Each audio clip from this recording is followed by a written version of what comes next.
Hello, सभी को good evening. Start किया जाए। कितना क्वेश्चन बना आप लोग से? बना सब हो गया? सब बना होगा। सही सब नहीं हुआ होगा। पहला तो सही हो गया होगा। संविधान के भारत के संविधान के अधिकार का स्रोत किसे माना जाता है? भारत की जनता को। हमारा प्रस्तावना जो है, या प्रस्तावना बोल दीजिए हमारा, या फिर उद्देशिका बोल दीजिए, इसकी शुरुआत भी कहां से होती है? हम भारत के लोग, यही ना? अच्छा, इसमें तीन शब्द जो हैं जोड़े गए थे बाद में। कौन कौन? कौन कौन? समाजवाद शब्द पहले था। पंथ निरपेक्ष था। पंथ निरपेक्ष था। और अखंडता था। ये तीनों जोड़ा गया। जोड़ने वाला कौन? 1973। यही ना? ये सब तो बेसिक क्वेश्चन है, जानते ही होंगे। सभी लोग जानते हैं। गणतंत्र दिवस पर, कल गणतंत्र दिवस है ना? जी सर बोलते हैं। ये पाकिस्तानी लोग बैठे हुए हैं यहाँ। कल गणतंत्र दिवस है। कौन दिवस है? गणतंत्र दिवस पर राष्ट्रपति को कितने तोपों की सलामी दी जाती है? ठीक है, 7 तोप होता है। 1 2 3 4 5 6 7। तोप कितना? तो उससे गोली निकलता है 3। कितना? तो कितना हो जाएगा? हो जाएगा। और ये ना केवल गणतंत्र दिवस पर, बल्कि गणतंत्र दिवस हो, स्वतंत्रता दिवस हो, या कोई राष्ट्र का, विदेशी राष्ट्र अध्यक्ष का कोई सम्मेलन हो, या किसी खास अवसर पर, या फिर कोई नया राष्ट्रपति चुना जाए, नया राष्ट्रपति आ जाए, तो उस समय में 21 तोपों की सलामी दी जाती है उसके प्रदर्शन को दिखाने के लिए कि हाँ भाई कि ये कोई पोस्ट पे आ रहे हैं। तो कितने का ये सलामी दिया जाता है? 21। कितने तोप रहते हैं? कितना गोली उससे निकलता है?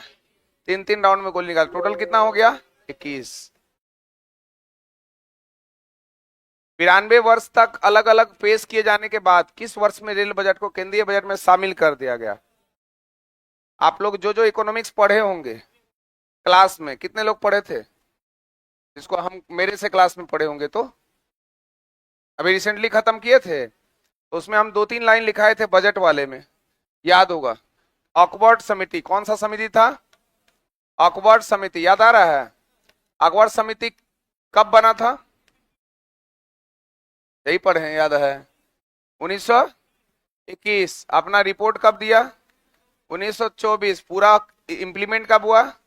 1925। 1925 से कुछ अलग ही स्थिति थी, मतलब कि जो 92 वर्षों तक अलग अलग पेश किए जाने के बाद, मतलब ये अलग अलग पेश किया जाता था तब तक, उसके बाद फिर से एक कर दिया गया। कब से? 2017 में बीजेपी की सरकार के द्वारा। यही शब्द आप लोग को लिखाए थे। आप लोग 92 से लेकर 2017 से लेकर 1925 को घटा दीजिए, तो घटाइए। 1925 में 2017, मतलब 2017 में 1925 घटा दीजिए, कितना आ रहा है? आ रहा है। यानी ये वो घटना था जिसके बारे में हमेशा क्वेश्चन पूछता है। इस बार क्वेश्चन ये नहीं पूछा, एक लाइन में 2017 का नहीं पूछा, घुमा फिरा के दिया है, ताकि स्टूडेंट क्या हो जाए, डर के मारे छोड़ दे क्वेश्चन। 92 वर्षों तक अलग अलग पेश किए जाने के बाद, यानी आम बजट को, एक है आम, अलग अलग जो पेश होगा कौन कौन? आम बजट और रेल बजट, इसी का चर्चा कर रहा है। तो अलग अलग पेश किए जाने के बाद किस वर्ष में रेल बजट को केंद्रीय बजट में क्या कर दिया गया? शामिल कर दिया गया। तब से एक साथ पेश किया है 2017। उससे पहले दोनों क्या होता था? एक साथ किया, अलग अलग। समझ में आ रहा है? मौलिक कर्तव्य के संबंध में नियुक्त की गई स्वर्ण सिंह समिति द्वारा प्रारंभ में कितने मौलिक कर्तव्यों की सिफारिश की गई थी? बोलिए। 8। 8 कंफर्म। सरदार स्वर्ण सिंह समिति लिखा हुआ है, स्वर्ण सिंह समिति के द्वारा 8 मौलिक कर्तव्य। अभी वर्तमान में कितने? 11 कंफर्म। देखिए ध्यान दीजिएगा, मौलिक कर्तव्यों के संबंध में स्वर्ण सिंह समिति के द्वारा ये 8 आप जो मारे हैं, ये आंसर देख के मारे हैं या फिर पहले से मारे हुए थे? सही सही बताइए। कितने लोग पहले से मारे थे वो हाथ उठाइए, उनसे कुछ सवाल पूछेंगे, हमको पता चल जाएगा।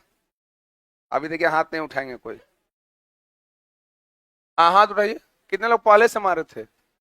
हाथ नहीं ना उठाए। अच्छा, कितने लोग देखने के बाद बोल रहे हैं? अच्छा, अब हम बता रहे हैं कितने लोग जब पहले आंसर मारे थे तो 10 मारे थे, वो उठाइए। 10 मारे थे ना। तो सरदार स्वर्ण सिंह समिति का प्रारंभ में स्टार्टिंग में 8 ही मौलिक कर्तव्य का चर्चा किया गया था, लेकिन बाद में उसका इंप्लीमेंट किया गया कितने का? 10। और अभी वर्तमान में है कितना? 11। 11वां जो जोड़ा गया था शिक्षा का अधिकार, 86वां संविधान संशोधन 1900, अच्छा 2002। अभी आप लोग यहाँ हैं, नहीं तो तुरंत बोलते 1942, 1946, कुछ कुछ पता चल जाता। अभी वर्तमान में मौलिक कर्तव्यों की संख्या, मौलिक कर्तव्य भाग कितना में? 4 का ए। आर्टिकल पूछेगा तो 51 का ए, 51 का ए कहां से लिया गया? यूएसएसआर, सोवियत संघ से। सोवियत संघ विकसित कब हुआ? 1991 में। सोवियत संघ कब टूटा? 1991 में। कौन सा अधिकार भारत के किसी भी भाग में रहने और बसने का उपबंध करता है? मौलिक अधिकार पढ़े होंगे। भाग कितना में है? 3। आर्टिकल कितना में है? 12 से 35। सबसे पहले कहां बनकर तैयार हुआ? ब्रिटेन से अडॉप्ट कौन किया? यूएसए से कौन लिया? यानी भारत कहां से लिया? ये सबसे पहले बनकर तैयार हुआ था 1215 में। मैग्ना कार्टा के नाम से जाना गया था इसको, ब्रिटेन का मैग्ना कार्टा। सम्राट जॉन नाम के एक अधिकारी वहां रहते थे, राजा सम्राट जॉन। उसी के समय में आया था 1215। 1215 वही ईस्वी है जब आपका तराइन का तीसरा वार हुआ था, बताए थे ना। ये जो इसमें पॉइंट है टोटल, पहला है समानता का अधिकार 14 से 18, ये तो नहीं है वो। दूसरा है स्वतंत्रता का अधिकार 19 से, ये है वो। इसी स्वतंत्रता का अधिकार का चर्चा कर रहा है। उसमें आर्टिकल 19 पढ़े होंगे, 19 एक का ए। इसमें है क्या? Right to speech and expression, यानी वाक और अभिव्यक्ति की स्वतंत्रता का अधिकार, यही ना है। झंडा फहराने का अधिकार भी यही है। कल झंडा फहराइएगा ना सार्वजनिक जगहों पर, फहरा सकते हैं। कौन सा दिवस मना रहे हैं कल? आप खड़े हो जाए तो। नेशनल हॉलीडे कब कब होता है? कौन कौन कौन कौन? हाँ हाँ, हो गया, यही बोले थे। और कहाँ से आए, कौन सा देश में रहते हैं? भारत में। बैठिए, आप खड़े हो जाइए। आप कहाँ से आए पहले बोलिए। एम चंद्रशेखर आजाद जैसा मोच पिजाए हुए हैं, तो बताइए कौन कौन सा नेशनल हॉलीडे है हम लोग का? और जोर से बोलिए। 79। ये क्या है 79? ये तो खतरनाक है चंद्रशेखर आजाद। कहाँ के चंद्रशेखर आजाद है? यूक्रेन के कि तंजानिया के, कंबोडिया के? आप खड़े हो जाइए, आप ही मार रहे हैं। हाँ, कब मनाया जाता है गांधी जयंती? हाँ बैठिए, इसलिए आप ही मार रहे थे, जानकारी था इसीलिए। तीन, ये बताइए ऐसे ऐसे लोग हैं कि नेशनल हॉलीडे उनको पता नहीं है। देश के नाम पे तो कुछ है ही, धर्म के नाम पे तो खत्म हो ही गया, भ्रष्ट हो गया आदमी। देश धर्म के नाम पे तो भ्रष्ट है ही। उसको तो गीता का एक श्लोक भी नहीं पता, वो गारंटी है। खैर छोड़ दीजिए, वो हमारे पढ़ाई से हटकर है। कम से कम देश का भी तो होके रहिए। देश का जो है नेशनल हॉलीडे आपको पता नहीं है 3। फिर आप और दिवस सब क्या पढ़िएगा? पर्यावरण दिवस, जैव विविधता दिवस, जनसंख्या दिवस, मलेरिया दिवस, ये सब तो बेकार है, नाम का चीज है। पहले 15 अगस्त तो याद रख लीजिए भाई साहब। 15 अगस्त स्वतंत्रता दिवस, 26 जनवरी गणतंत्र दिवस, 2 अक्टूबर गांधी जयंती। हालांकि 2 अक्टूबर को एक और व्यक्ति का जन्म था, किसका? लाल बहादुर शास्त्री। ये 3 डेट को हम लोग नेशनल हॉलीडे के रूप में मनाते हैं। हर चीज छुट्टियों के रूप में व्यक्त होता है। हमारा क्लास भी क्या रहेगा? छुट्टी रहेगा, कोई क्लास आपका नहीं चलेगा। ठीक, अगर चलेगा भी तो मेरा क्लास उसमें, ये 3 दिन हम एकदम कसम खाए हुए हैं, समझिए एक तरह से हम किसी भी रूप में क्लास नहीं लेंगे। सर बोले, कोई भी बोले, लेना है नहीं लेना है, 3 दिन हम क्लास लेते ही नहीं है। ये 3 दिन हमारी तरफ से छुट्टी रहता है नेशनल। राष्ट्र के लिए भी तो एक बार दिन होगा ना, इसी यही बहाने आराम करेगा आदमी क्या। लेकिन हो सकता है 15 अगस्त पे कुछ हम यूट्यूब पर लेकर आए, अगर वैसा रहा माहौल कि जहां जानकारी आप लोगों को मिल पाए। तो 19 एक का में, और जहां भी झंडा देखिएगा गिरा हुआ, कल बहुत सारे बच्चे होते हैं, छोटे छोटे नादान बच्चे, बड़े लोग भी नादानी करते हैं आजकल। तो अगर झंडा किसी तरह से मिस बिहेव हो रहा हो, कहीं अलग गिरा हो, तो अच्छे से उठा के सुरक्षित जगह पर सबको रख देना है। ये नहीं सोचिएगा कि कूड़ा से उठा रहे हैं या कहां से उठा रहे हैं, कौन देख रहा है हम लोग को। आज देखेगा कल भूल जाएगा, कोई दिक्कत नहीं। क्या पता वही आपका वीडियो बना के आपका ये कर दे, जो आप कभी सोचे नहीं थे वो आपका हो जाए। आज आपको कौन जानता है, वो जानता है। शायद वो उठाने गए, कोई आपका शूटिंग कर रहा है और लगा दे पूरा एकदम, और सोशल मीडिया में आप क्या हो गए, समझ रहे हैं। तब क्या झिल्ले लाला जिंगा लाला हो जाएगा आपका जीवन। और जब भी उठाइए और उसको रखिए तो झुका हुआ नहीं होना चाहिए झंडा, और उसको ऊंचे जगहों पर रखना है। हमेशा कोशिश करना है कि ऊंचे जगहों पर रखे। क्लियर ना। 19(1) का ए में क्या है, वाक और व्यक्ति की स्वतंत्रता का अधिकार। बी में क्या है, सम्मेलन का अधिकार। सभा या सम्मेलन, बुलाएगा मीटिंग करेगा ना। कितने लोगों का 19 का पूरा याद है, हाथ उठाइए। बाकी सब भीड़ है। 19(1) में वाक, पहले बोलेंगे कि कल आप लोग को आना है जलेबी खाने के लिए, बोल दिए अभी, बोले ना कल आना है आप लोग को, तो बोले 19(1) का है। तो दूसरा में हो गया क्या, सम्मेलन, सब लोग ऐसे ही उपस्थित हो गए, सर जिलेबी। और तीसरा में होगा संघ बनाने का अधिकार। सब जैसे तैसे नहीं बैठे, देखिए लड़कियों लोग का क्रम अलग है, लड़की इधर लड़की इधर, दो लड़की इधर दो लड़का इधर, ऐसे बैठा है क्या सब लोग। और कुछ दोस्त लोग, जिगरी दोस्त लोग एक साथ बैठे होंगे, तो अपना अपना संघ बना लिया कि नहीं। तो तीसरा में क्या हो गया, संघ बनाने का अधिकार। चौथा बोलिए, आवागमन का अधिकार, कहीं भी आने जाने का अधिकार। 15 अगस्त में घूमने आए हैं, पता चला क्लास व्लास नहीं हो रहा है तो चल दिए घूमने के लिए। अभी लगा वार्ड 2, लगा है वार्ड 2 लगा है, चले गए घूमने के लिए वार्ड 2, या कहीं और भी घूमने चले गए, तो आवागमन हो गया। ई में क्या है, बसने का अधिकार। अब गए वहीं पर, मन क्या यहीं रह जाते हैं, दूसरा मूवी यहीं देखें, तीसरा भी वहीं देखेंगे, वहीं रुक गए, तो क्या हो गया, बसने का अधिकार। कहीं भी रहिएगा बसिएगा तो उसके लिए क्या चाहिए, पैसा। तो एफ में था बोल रहे हैं क्या, संपत्ति का अधिकार। और संपत्ति आएगा कहां से, व्यापार से। समझ में आया। ऐसे कोरिलेट करिएगा तो आसानी से क्या हो जाएगा, याद हो जाएगा। तो पहला क्या बोले, बोलने का अधिकार। दूसरा क्या बोले, सम्मेलन। तीसरा क्या बोले, संघ बनाने का। चौथा क्या बोले, आवागमन। पांचवा क्या बोले, बसने का। छठा क्या बोले, बसिएगा जब संपत्ति आएगा, और संपत्ति आएगा कहां से। फिर याद रखना है कि संपत्ति के अधिकार को यहां से, तो हटाने वाला कौन, 1978, यही ना। ये हो जाएगा आंसर, स्वतंत्रता का अधिकार। भारत के में लोकसभा के अस्थायी अध्यक्ष के बारे में निम्नलिखित में से कौन सा कथन सही है, बताइए। देखिए भारत का जो प्रोटेम स्पीकर होता है, जिसको अस्थायी अध्यक्ष कहते हैं, ओम बिरला जब नहीं बने थे ना, तो प्रोटेम स्पीकर को नियुक्त किया गया था। वो जो आमतौर पर उसको क्या आता है, जो लोकसभा का वरिष्ठतम होता है, लोकसभा का वरिष्ठतम सदस्य होता है, उसको क्या आता है, तब तक जब तक कि नया लोकसभा का अध्यक्ष ना बन जाए। जैसे ही नया लोकसभा का अध्यक्ष बनेगा उसका काम खत्म।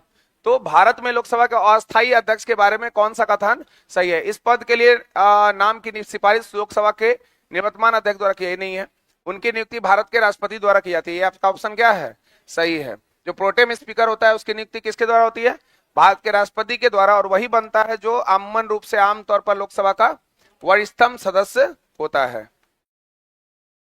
भारत के संविधान के भाग 4(1) में निर्दिष्ट भारत के नागरिकों में से कौन सा एक मौलिक कर्तव्य नहीं है। अभी बात किए थे हम लोग मौलिक कर्तव्य, सरदार स्वर्ण सिंह समिति सुझाया था 8, एक्सेप्ट किया 10, वर्तमान में है 11। महिलाओं की गरिमा के लिए अपमानजनक प्रथाओं का त्याग करना है कि नहीं। हमारी समग्र संस्कृति की समृद्ध विरासत को महत्व देना और संरक्षित करना है कि नहीं। नियत तिथि तक कर का भुगतान करना है, नहीं है। भारत की संप्रभुता एकता और अखंडता को बनाए रखने और उसकी रक्षा करने के लिए है कि नहीं। ऑप्शन नंबर क्या हो जाएगा, सी हो जाएगा। निम्नलिखित में से कौन सा विषय भारत के संविधान की 7वीं अनुसूची के संघ सूची में सूचीबद्ध नहीं है। तो बीमा संघ में है कि नहीं, रेलवे में है कि नहीं, निगम कर है कि नहीं, बोलिए। सार्वजनिक स्वास्थ्य और स्वच्छता, तो आंसर हो जाएगा आपका कौन, डी। और हम लोग को पता है कि 7वीं अनुसूची का विषय है जिसमें केंद्र और राज्य के बीच शक्तियों का बंटवारा, कई बार हम बता चुके हैं। इसमें लिस्ट के बारे में, लिस्ट कितना, कौन कौन, संघ सूची, राज सूची, और जिसपे केंद्र कानून बनाएगी संघ सूची, जिसपे राज्य कानून बनाएगी राज, जिसपे केंद्र और राज्य दोनों बनाएगी। विषय वगैरह जानते हैं कितना कितना है। संविधान अधिनियम 44वां संशोधन 1978 द्वारा कौन सा अनुच्छेद हटा दिया गया, बोलिए। अभी जो हम लोग पढ़े थे 19(1) का एफ, यही पढ़े थे ना, राइट टू प्रॉपर्टीज, इसी में है संपत्ति का अधिकार। उसी तरह पढ़िएगा आर्टिकल 31, 31 में भी है संपत्ति का, और ये दोनों को हटा दिया गया 44वां संविधान संशोधन 1978। तो पूछेगा संपत्ति का अधिकार पहले मूल रूप से कहां कहां था, तो 19(1) का एफ और आर्टिकल 31। अब हटा के कर दिया है 300 का क में, एक विधिक अधिकारी या फिर कानूनी अधिकार के रूप में इसको अब जाना जाता है। एक केंद्रीय मंत्री मंत्री नहीं रहता यदि वह कितनी अवधि के लिए संसद का सदस्य नहीं है।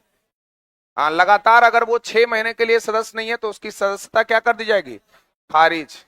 कोई भी व्यक्ति को प्रधानमंत्री बनाया जा सकता है कि नहीं, अगर वो मंत्री का सदस्य नहीं है तो भी कितने महीने तक के लिए, 6 महीना तक के लिए उसको सदस्यता ग्रहण करनी ही होगी, नहीं तो कहानी खत्म। निम्नलिखित में से कौन सा कथन सही है। लोकसभा का अध्यक्ष संसद के दोनों सदनों की संयुक्त बैठक की अध्यक्षता करता है, करता है, तो आ तो गया, आंसर हो जाएगा एक। तो ये है ज्वाइंट सेशन। ज्वाइंट सेशन का संबंध आर्टिकल 108। ज्वाइंट सेशन बुलाता है कौन, राष्ट्रपति। बुलाएगा कौन, राष्ट्रपति। अध्यक्ष करेगा लोकसभा का अध्यक्ष, यही करता है ना। तो बोला है लोकसभा का अध्यक्ष संसद के दोनों सदनों की संयुक्त बैठक की अध्यक्षता करता है। दूसरा बोल रहा है प्रधानमंत्री संसद के, तो ये तो होगा ही नहीं। राज्यसभा का अध्यक्ष संसद के बैठक करता है, ये भी नहीं। गृह मंत्री, ये भी नहीं होगा, होगा।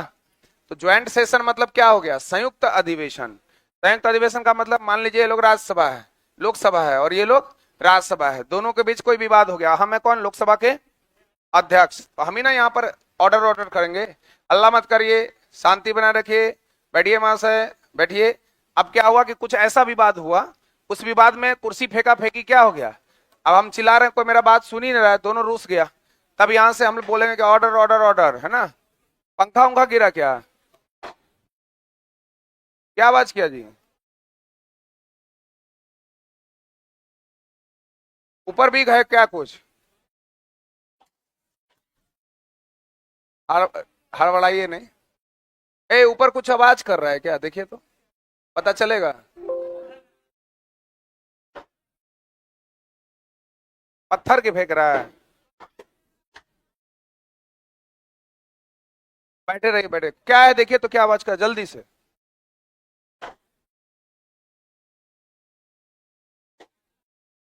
जल्दी,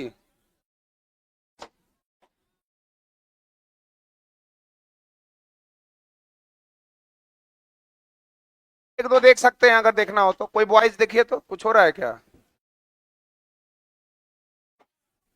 ए सभी लोग नहीं, सभी लोग नहीं जाइएगा।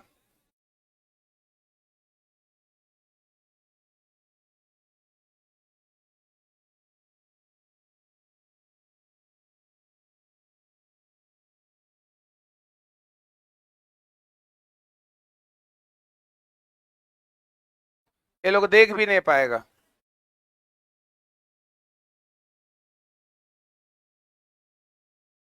क्या हुआ, आक्रमण आक्रमण हुआ क्या जी, कोई पत्थर उथर मार रहा था ना?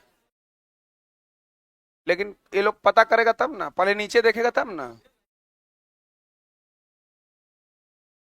आप ही पत्थर मार रहे थे क्या, पत्थर मार रहा है, हाँ।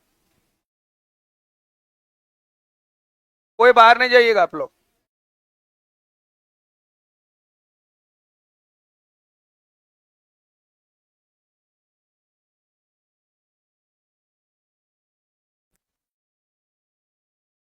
ए, क्या है, मार खाना है क्या, क्या आप लोग का, बैठिए बैठिए, बैठिए बैठिए,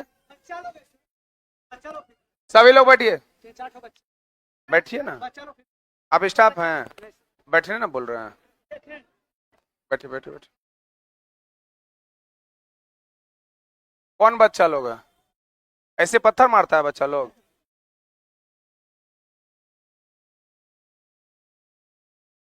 ये बताइए, वहां प्रिंस को बताइए, बड़ा बड़ा पत्थर फेंक रहा था।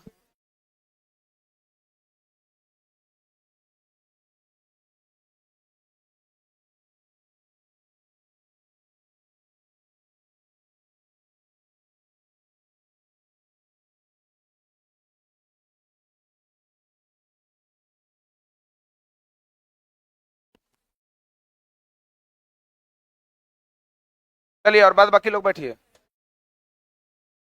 आप किसी दिन घेरे में आ जाइएगा।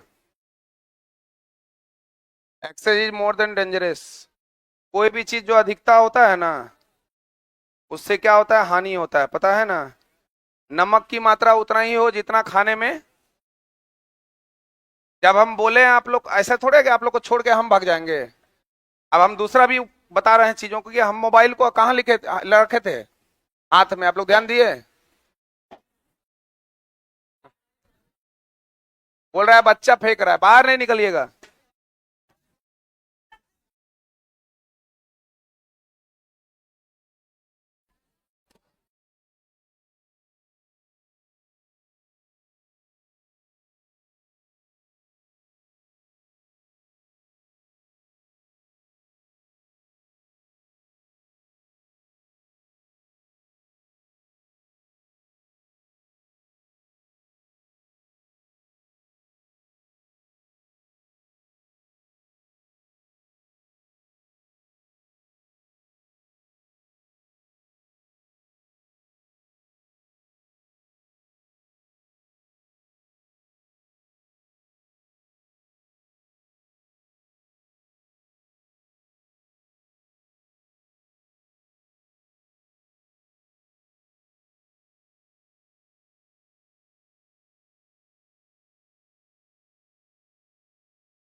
इधर।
चलिए स्टार्ट करते हैं। बम फेंका गया पाकिस्तान के द्वारा। नहीं, अभी कैसे पकड़ा जाएगा। नीचे से तो पत्थर नहीं फेंकता होगा। कोई छत तो खैर सीसीटीवी कैमरा इधर आसपास बहुत सारा है, बोल दिए हैं, थोड़ी देर में पता चल जाएगा। चलिए आगे बढ़े। अब बाहर जब बोले नहीं निकलना है तो नहीं निकलना है, हमको याद है, भूले नहीं है। अच्छा एक बात बताइए, हम जब जा रहे थे तो हम हाथ में मोबाइल लिए थे, पता है? हम जानबूझ के, क्योंकि हम बहुत आगे का सोचते हैं। आप उतना नहीं सोच सकते जितना हम सोचते हैं हमेशा, और बहुत काम करता है वो चीज। चाहे वो गाड़ी चलाने में, मेरा 90 का स्पीड में हमेशा गाड़ी चलता है, लेकिन आगे पीछे हम सोच रहे होते थे क्या होता है, जो बोलते हैं वही सही होता है।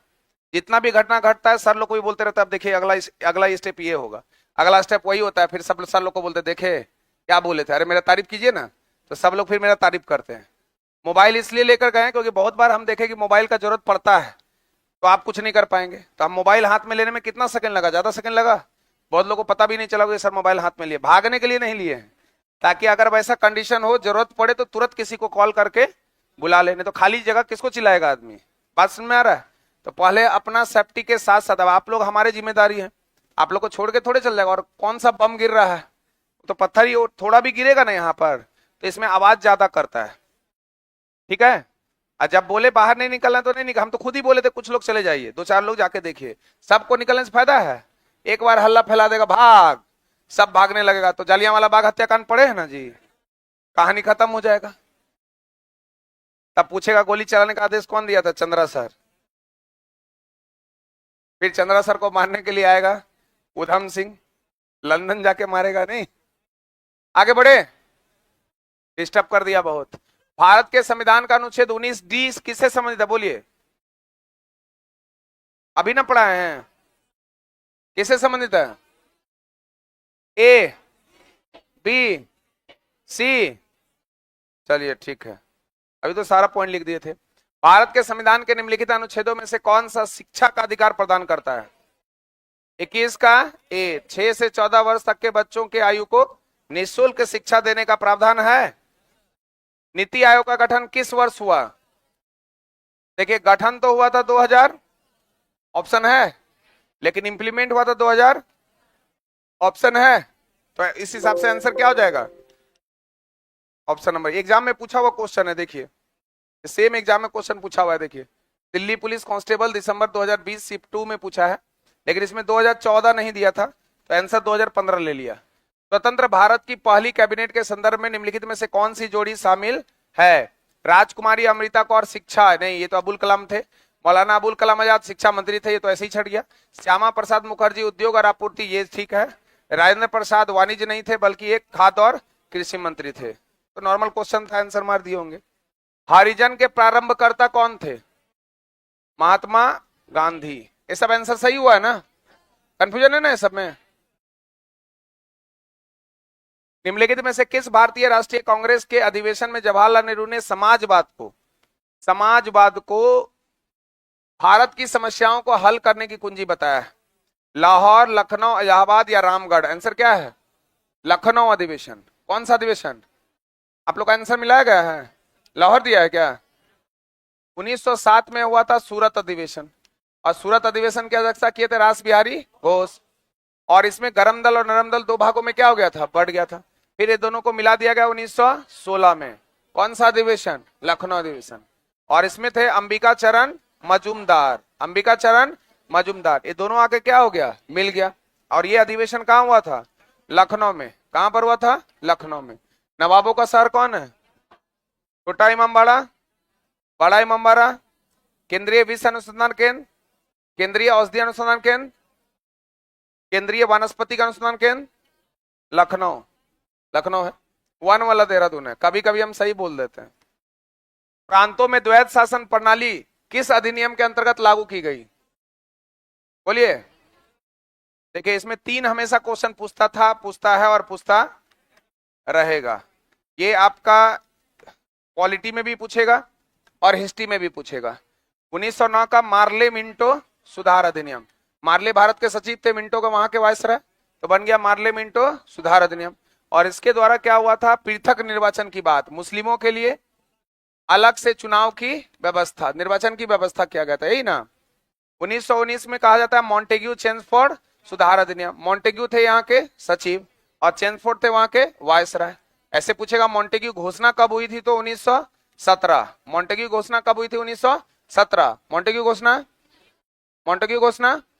लेकिन मॉन्टेग्यू चैम्फोर्ड सुधार अधिनियम 1919, तो ये मॉन्टेग्यू चैम्फोर्ड सुधार अधिनियम में प्रांतों में द्वैध शासन को लाया गया। प्रांतों में द्वैध शासन, द्वैध शासन मतलब कितना शासन? दो शासन। द्वैध शासन के जनक कहते हैं लीनियस कार्टोज को। किसको कहते हैं? लिनियस कार्टोज। लिनियस ये स्टार्ट हुआ था क्लाइव के समय में। किसके समय में? और खत्म हुआ था हेस्टिंग के समय में। किसके समय में? तो पूछेगा द्वैध शासन किसके समय में शुरू? क्लाइव। खत्म हुआ किसके समय में? हेस्टिंग के समय में। और इसके जनक किसको कहते हैं? लिनियस कार्टोज। लिनियस। द्वैध शासन क्या था कि दो प्रकार की दोहरा शासन प्रणाली थी। जैसे नवाब है, नवाब को दे दिया था कुछ अधिकार कि जितना भी प्रशासन एडमिनिस्ट्रेशन वगैरह को संभालो आप, और जो ब्रिटिश कंपनियां थी वो अपना पूरा जो राजस्व व्यवस्था था वो अपने अधीन रख लिया था। और ये दो प्रकार का शासन अधिरोपित करता था भारतीय जनता पर। उसे ही इतिहास में द्वैध शासन के नाम से जाना गया। प्रांत में द्वैध शासन का मतलब क्या हुआ सर जी? तो प्रांत में द्वैध शासन मतलब जैसे आज का समझ लीजिए कि हमारे यहाँ भारत में कुल 30 राज्य हैं, 28 हैं। जो कोई बोलते हैं हाँ, तो मतलब उसका मतलब यहाँ नहीं है। 30 राज्य हैं कि 28? तो 28 राज्य में मान लीजिए आप रहते हैं कहाँ? बिहार। तो बिहार एक तरह से प्रांत है, समझ लीजिए क्या है? प्रांत। तो उस समय में जो द्वैध शासन लगेगा सिर्फ और सिर्फ कहां पर? बिहार में। वही था। तो जो भी प्रांत थे, हैदराबाद हो, जूनागढ़ हो, अवध हो, जो भी प्रांत था, उन सारे प्रांत में द्वैध शासन लगाने की जिम्मेदारी थी 1919 के मॉन्टेग्यू चैम्फोर्ड सुधार अधिनियम में। क्लियर? बोलिए। लेकिन जो 1935 का भारत सरकार अधिनियम आया, ये वही अधिनियम है जिसमें सबसे ज्यादा हमारा संविधान एडॉप्ट किया गया है। अगर आपसे पूछेगा कि हम लोग तो मांग चांग के लिए हैं सबसे, लेकिन सबसे ज्यादा जो लिया गया है वो किससे लिया गया है? भारत सरकार अधिनियम 1935। तो इसके द्वारा प्रांतों में जो द्वैध शासन चल रहा था उसको क्या कर दिया गया? समाप्त। अब बोला प्रांत में नहीं, बल्कि अब कहां पर? केंद्र में। तो केंद्र में द्वैध शासन को क्या कर दिया गया? शुरू। केंद्र का मतलब पूरा भारतवर्ष में अब द्वैध शासन की प्रणाली क्या हो जाएगी? लागू कर दी जाएगी। क्लियर है? तो वो था 1919 का अधिनियम सिर्फ प्रांत में, और ये है पूरे भारत की बात करेगा तो 1935 का भारत सरकार अधिनियम पूरे देश में। तो आप इसका आंसर बताइए क्या होगा? प्रांतों में द्वैध शासन तो 1900, केंद्र में रहता तो 1900, प्रांत में खत्म करने का रहता तो 1935। इन व्यक्तियों में से कौन कैबिनेट मिशन का सदस्य नहीं था? विलियम वुड था, मैथिक लॉरेंस थे, स्टेफोर्ड क्रिप्स थे, एबी अलेक्जेंडर था। कैबिनेट मिशन आया था कब? 1946 में। भारत में पुर्तगाली शक्ति का वास्तविक संस्थापक कौन था? कौन था? अल्बुकर्क। क्योंकि भारत में पहले जो पुर्तगाली वायसराय बनकर आए थे उसका नाम क्या था? अल्मीडा। क्या नाम था? अल्मीडा। अल्मीडा ना। अब ये 1505 से 1509, और इसी के समय में आया था ब्लू वाटर पॉलिसी। क्या आया था? तो पूछेगा है ना, ब्लू वाटर पॉलिसी, नीले जल का नीति का संबंध किससे है? तो अल्मीडा से। पहला पुर्तगाली वायसराय था कौन? अल्मीडा।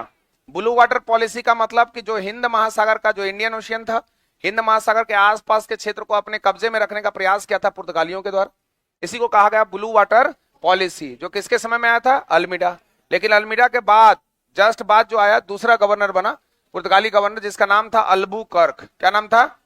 अल्बुकर्क। अल्बुकर्क आया और 1509 से 15 तक लगभग रहा अप्रोक्सीमेट, और 1510 में इसका प्रमुख कार्य था गोवा को अपने क्षेत्र में मिला लिया। बीजापुर का शासक यूसुफ आदिल शाह, बीजापुर का शासक यूसुफ आदिल शाह से गोवा को छीन लिया 1510 में। 1510 में। और इतिहास में अल्बुकर्क को ही हम लोग पुर्तगाली शक्ति का वास्तविक संस्थापक के रूप में मानते हैं। तो आंसर हो जाएगा आपका अल्बुकर्क। निम्नलिखित में से कौन सा एक सही सुमेलित नहीं है? सही सुमेलित नहीं है मतलब क्या है? गलत है। कर्नाटक का प्रथम युद्ध 1746 से 48 सही है। कर्नाटक का दूसरा युद्ध गलत है, ये 49 से होगा ना, 49 से 54, 1749 से 54, तो ये गलत हो गया। तीसरा है आपका 56 से 63, सप्तवर्षीय युद्ध है ना, सही है। पानीपत का तीसरा युद्ध 1761, ये भी सही है। तो आपका दूसरा नंबर क्या हो गया? गलत हो गया। उसका सही होना चाहिए 1749 से 1754। भारतीय ब्रह्म समाज के संस्थापक कौन थे? जो राजाराम मोहन राय मारे होंगे, गलत मार दिए होंगे। कितने लोग मारे थे? Answer D. आप क्वेश्चन समझे नहीं, ब्रह्म समाज नहीं पूछा, क्या पूछा? आंसर क्या होगा? सॉरी, केशव चंद्र सेन। केशव चंद्र सेन, गलती से लग गया हो। केशव चंद्र सेन है ना।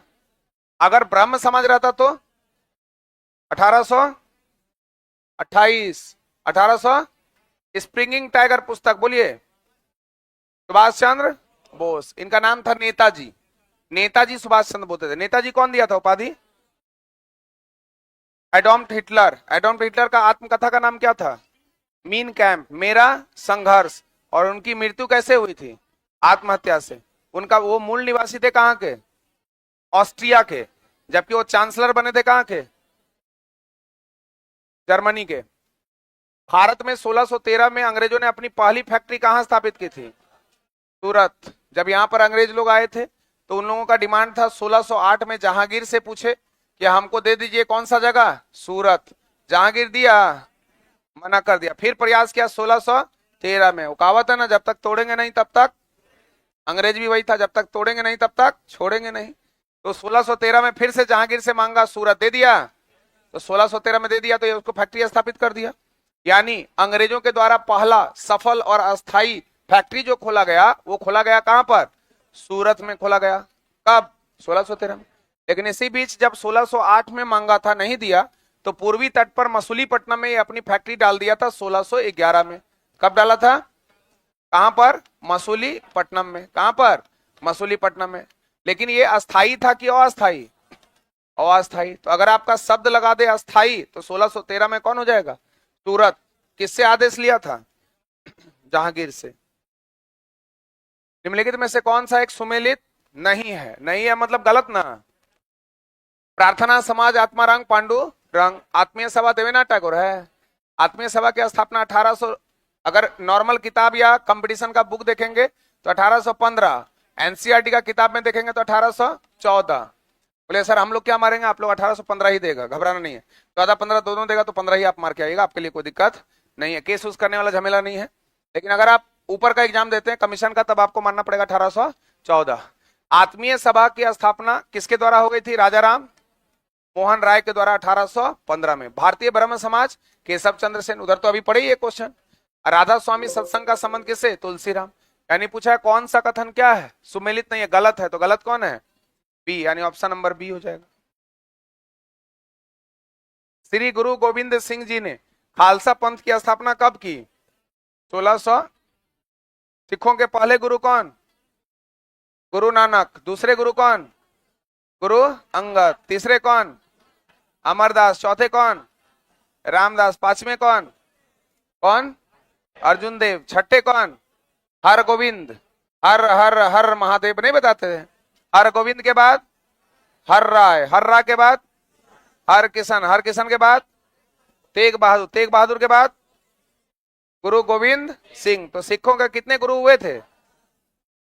बाबर ने 1529 में किसकी लड़ाई में महमूद लोदी और सुल्तान नुसरत शाह को हराया और इस तरह भारत में मुगल शासन की स्थापना हो गई थी? कौन सा? बताए थे ना, पानी पिया, खाना खाया, चंद लम्हों में कहां गया? घर गया। और कौन? बाबर। यही था ना।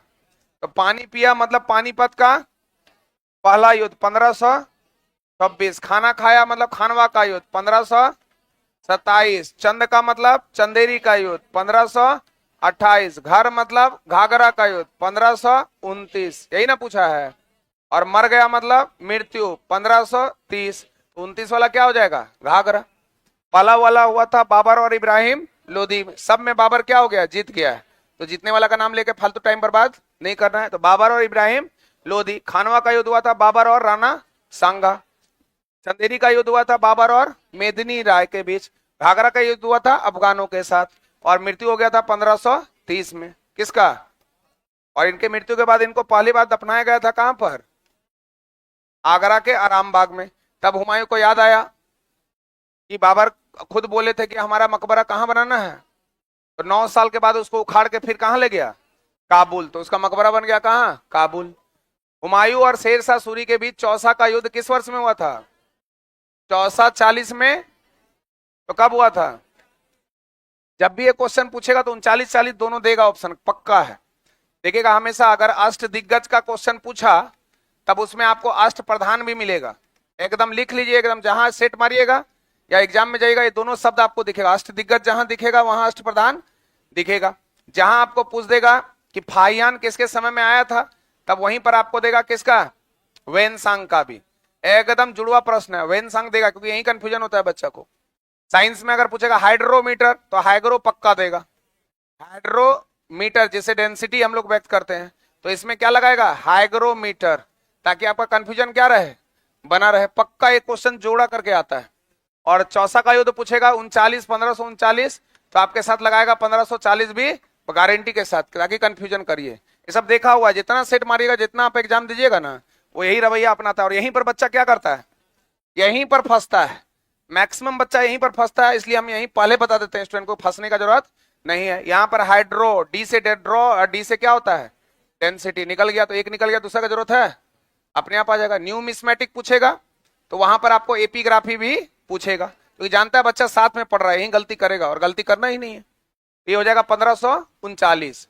1540 में जो युद्ध हुआ था उसका नाम था कन्नौज का युद्ध, जिसे इतिहास में बिलग्राम के नाम से भी जाना जाता है। और ये भी शेरशाह सूरी और हुमायूं के बीच हुआ था। और इसी युद्ध के बाद शेरशाह सूरी जो है हुमायूं को भगा दिया था। और भागते हुए जब हुमायूं नदी के पास पहुंचा था भागते हुए, तब उस समय में एक भिस्ती था, भिस्ती मतलब जो नाविक था, उसको बोला हमको बचा लो, और उसका नाम था निजाम साहबुद्दीन। क्या बोले, निजाम साहबुद्दीन। वही एक दिन का राजा बनता है इतिहास में। तो पूछेगा कि इतिहास में एक दिन का शासक बना था कौन, निजाम साहबुद्दीन। उस समय में मुख्य शासक कौन थे, हुमायूं। मुख्य शासक कौन थे, हुमायूं। यही था जो चमड़े का सिक्का चलाया था।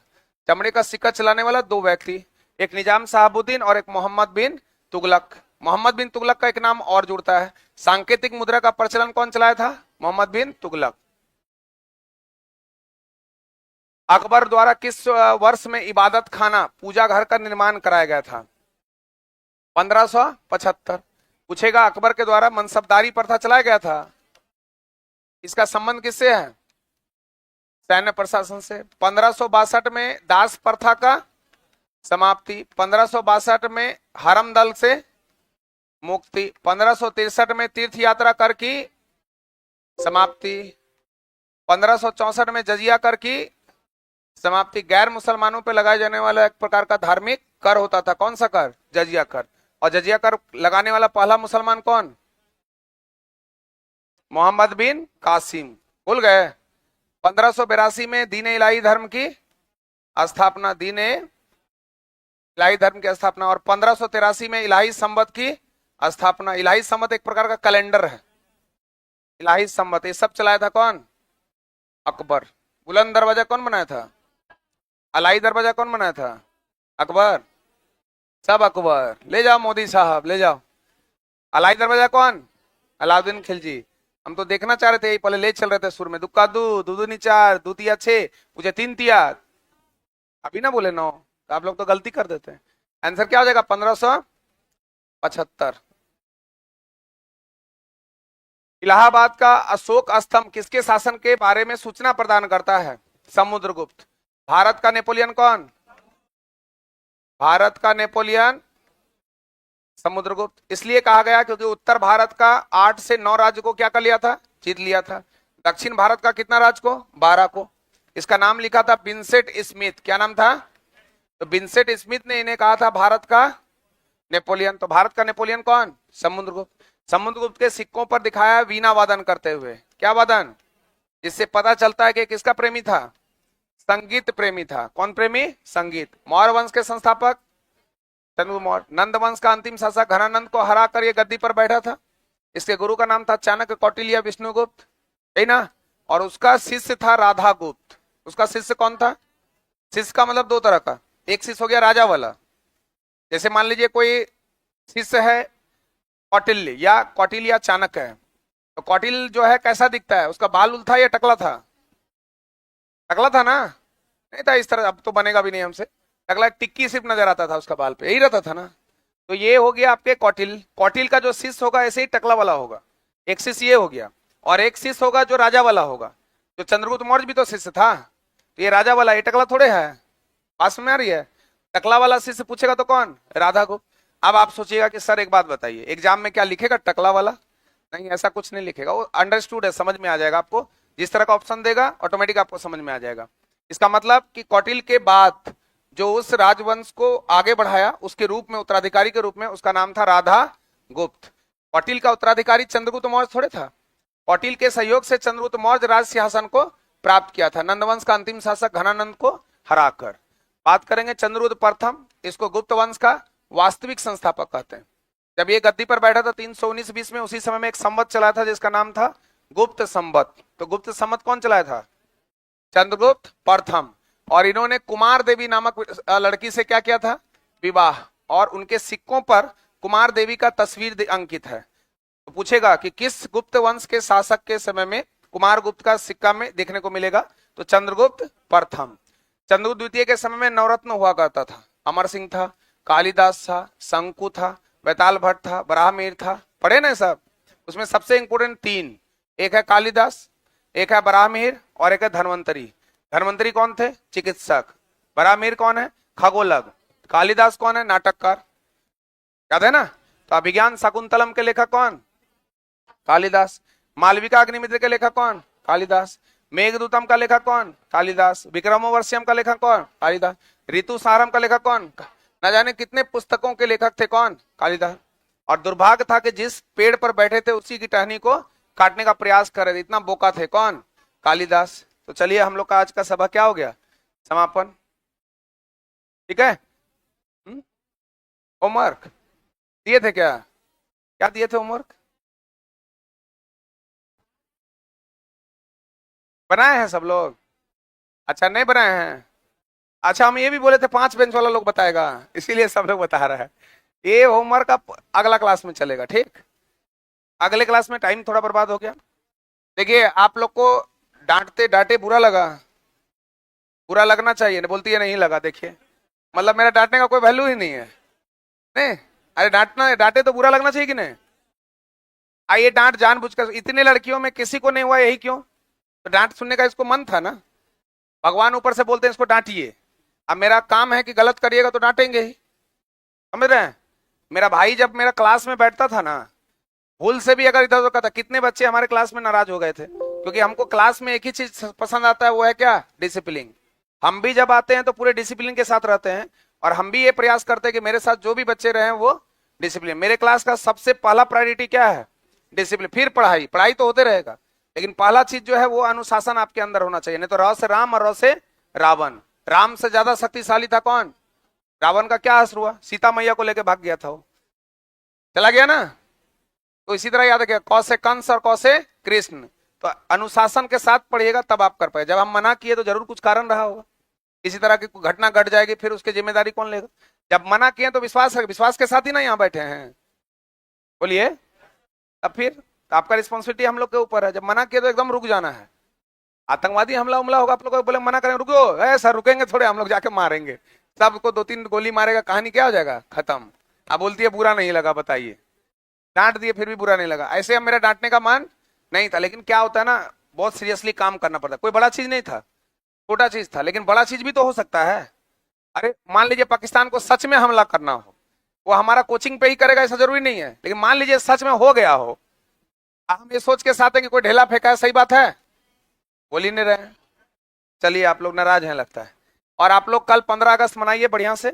सर बुला रहे हैं शायद जलेबी खाने के लिए, तो आप सर से अवगत हो जाइएगा कि बुला रहे हैं कि नहीं, इसका रिस्पॉन्सिबिलिटी हम तो आप बोल दीजिएगा कि चंद्रा सर बोले हैं। तो अगर सर देते हैं इन्फॉर्मेशन की जलेबी खाने के लिए आना है तो आप लोग आइएगा। मेरे तरफ से इसका कोई रिस्क नहीं है। हम सीधा मिलेंगे आप लोग को अब अगले क्लास में मंगलवार को, ठीक है? एक चीज याद रखिएगा, झंडा अगर आपको दिख जाए कहीं भी तो पहला फर्ज है झंडा को अच्छे से उठा के कहीं सुरक्षित जगह पर रख देना। इतना काम कर सकते हैं? कितने लोग हाथ उठाइए। जो हाथ नहीं उठाए होंगे, कितना नंबर से?